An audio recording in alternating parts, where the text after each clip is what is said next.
Hello guys! Finally I'm doing another video. I did some stories on my Instagram debunking some fitness and nutrition myth I keep seeing and I keep seeing be spread. And then I ask you to give me some of the other myths you may hear, you may believe, or you always hear and you know it's some bullshit. I took the most common one, the one messaged me the most. And without further ado, let's do it. And I put my run gains in order to shot and debunk with me. Yeah. I only have to do sit-ups to lose weight in my stomach.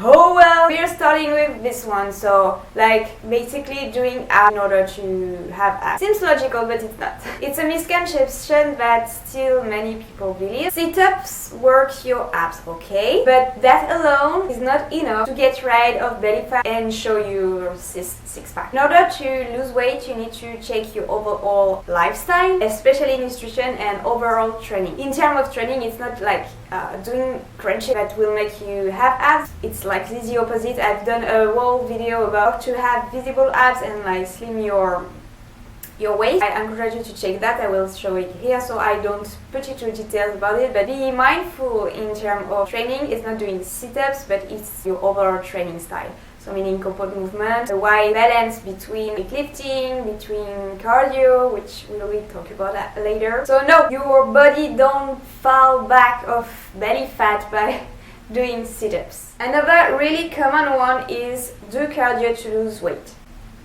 It triggers me even more when people say to lose fat, because remember, losing weight is not the same as losing fat. Are you one of those people who spend hours on the treadmill or on the elliptical? You know, we all know this girl in the gym that you are entering in your gym, she's doing elliptical, leaving your gym, you are exhausted and she's still doing elliptical, and then after she will probably do 3 sessions of workout classes, Pilates, Zumba, to not get bulky. Anyway, cardio is just one way to burn calories, but has major downside. You may lose weight, but also muscle. At the end, you can be smaller, still not in shape, even flabbier, more fluffy, with cellulite and everything. Also, it increases your appetite. That in mind. So it's more likely, especially if you have kind of an issue with your relationship with food, it will lead you to binge eat, and then you will binge eat, you will likely to restrict your calories after, and then you know this vicious circle of restriction,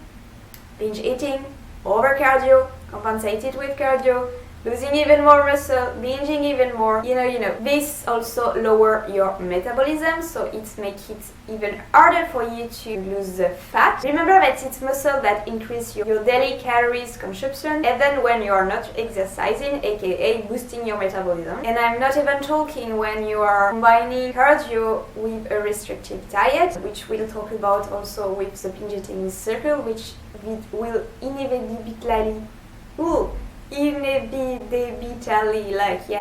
happen, and also with an unbalanced diet as well. For example, high carb low fat or keto diet, things like that, combined with just cardio, it's the worst things to do in order to lose the weight, to lose the fat, to boost your metabolism, and to reach your goal, you know. Sincerely, all of what you're probably thinking, so restrict your calories and doing cardio, is a recipe to get fat.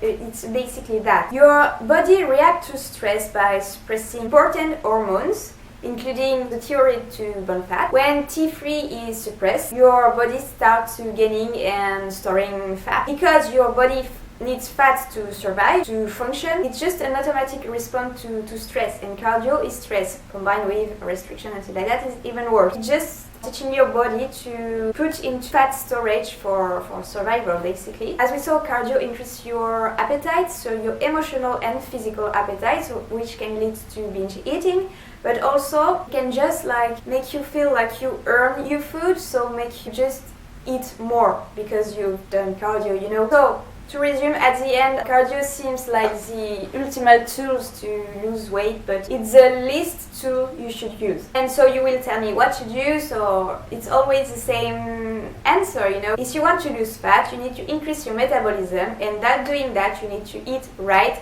not less.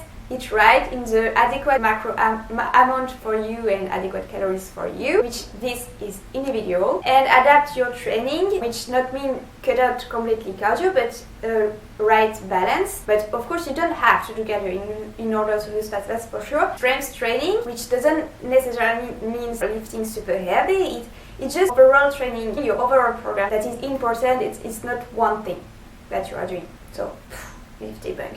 Just train effectively, basically. Oh my knees. So another one, fat burning begins after 30 minutes.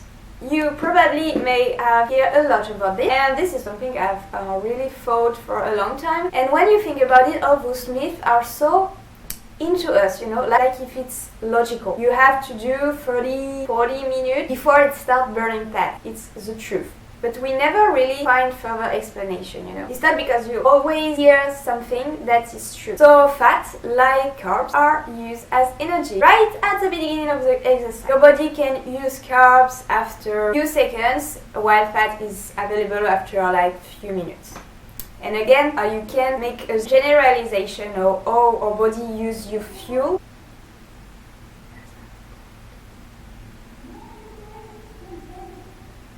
Anyway, so I don't remember what I was saying, but you can resume how a body will metabolize something, will work basically, because someone who is really skinny with like no body fat basically, it won't be the same as someone super overweight. It seems obvious, but you need to keep that in mind. That's why it's also so different for everybody, fitness and nutrition. Another one, so myth debunk. The muscle grow during training.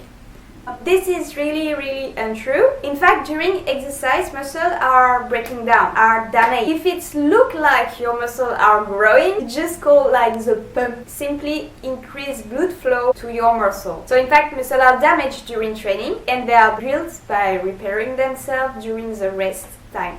That's why it's so important to rest. In order to get results, you need to rest. It's a part of your program. It's a part of your training, of your lifestyle. If you are giving yourself enough feed and if enough rest, you will build new muscle fiber. Because you can rest all you want. If you don't fuel your muscle properly, it won't make the trick. And this pure simple is also called surcompensation. Okay, last one, because I've always talking too much.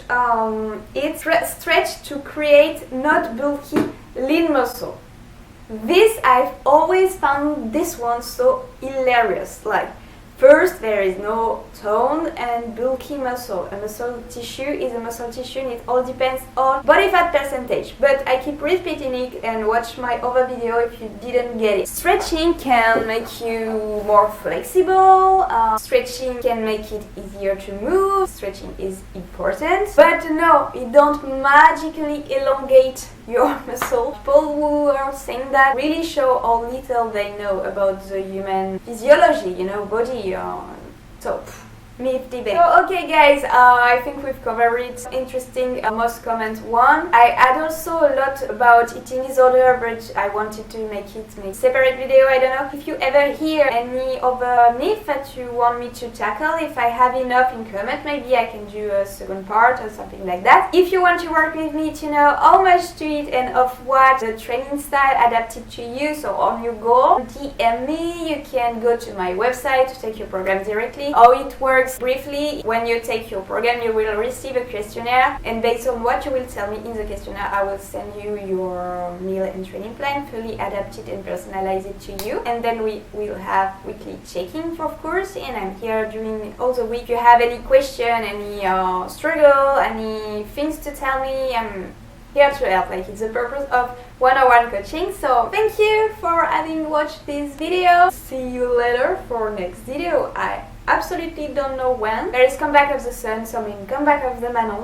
Oh, by the way, my name is Manon in French, Manon, not Manoun. Like, I know everybody outside France call me Manoun, like when I go to other country. My name is Manoun. People can't say Manon. Comment your name down below. I'm curious to know what is your name and what is your country. But I know most of you have already quit this video, so if you're watching this, I love you so much. Bye.